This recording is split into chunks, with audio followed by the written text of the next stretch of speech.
Did you know that some lizards can not only change colors but also grow new tails if their old ones get bitten off? Welcome to my channel. And today we'll be taking a look at some of the most incredible desert lizards and their amazing adaptations. Number 4, the color-changing chameleon. The chameleon is one of the most famous color-changing reptiles in the world, but did you know that they're not the only ones?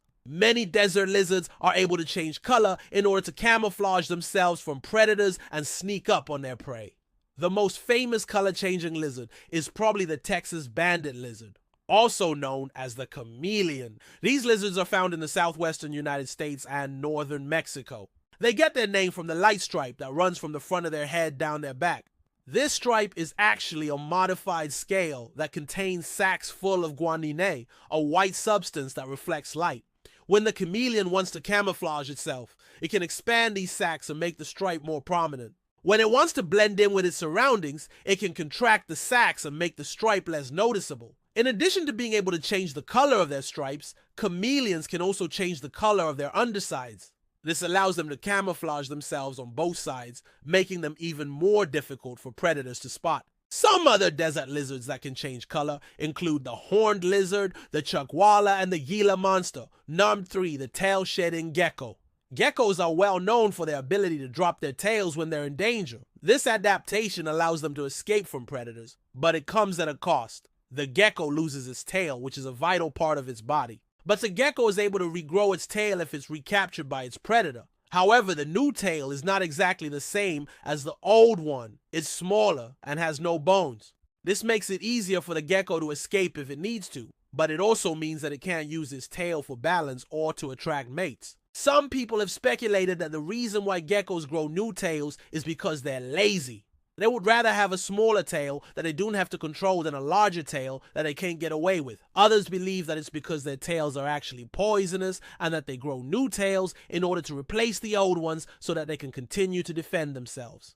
There's no evidence to support either of these theories, but it's interesting to think about why geckos go through all the trouble of growing new tails. True too, the cactus mouse. Not all desert lizards live on the ground. Some of them have adapted to life on the rocks. Take the cactus mouse, for example. These little lizards are perfectly adapted to living in the harshest environments. They're small, only about 2 inches long, and they have huge claws that help them climb up cacti and other rocky surfaces. They're also able to change color, which helps them camouflage themselves from predators. Cactus mice are found in the southwestern United States or Mexico. They get their name from the fact that they often live among cacti.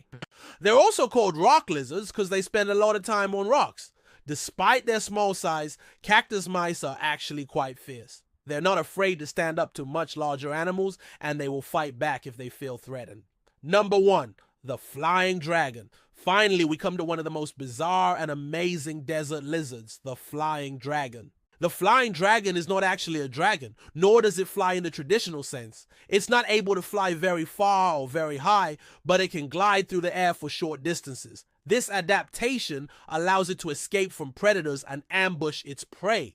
The flying dragon gets its name from the membrane that stretches from its body to its legs. When the lizard jumps from a tree, this membrane acts like a parachute, slowing the dragon's descent. Flying dragons are found in the mountains of Southeast Asia. They're typically only seen at low altitudes, but there have been some sightings of them at much higher elevations. This is likely due to their ability to glide through the air. Flying dragons are able to capture insects in mid-air, and they often feed on other small lizards and geckos. These are just a few of the many amazing desert lizards that live on our planet.